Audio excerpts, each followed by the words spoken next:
වෙනිදාට කොහොම හරි මාව මිහින්තලේ එක් කරගෙන යන්න. එච්චරයි.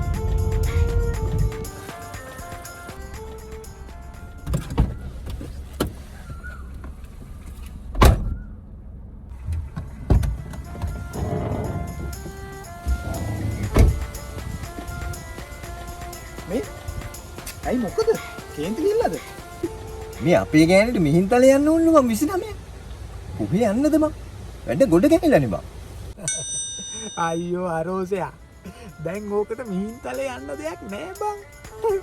කටාන කලන මිතුරු සුබසාධක සංගමය දෙවැනි වතාවට සංවිධානය කරන ධර්ම රශ්මි පොසොන් කලාපයට ගියා නම් හරි.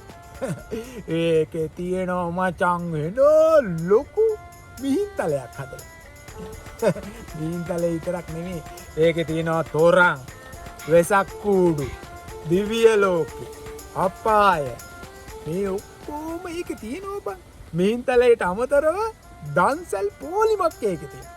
ධර්ම රශ්මි පොසොන් කලාපේ කටානේ 29 ඉඳලා ජූලි 5 වෙනිදා වෙනකම්ම තියෙනවා. අරෝසයා ඒකේ සල්ලි කන යකෙකුත් ඉන්නවා හොඳේ.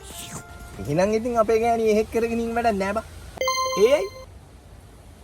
සල්ලි කණයක් එක්ක ඉන්නවනේ බං. ඒක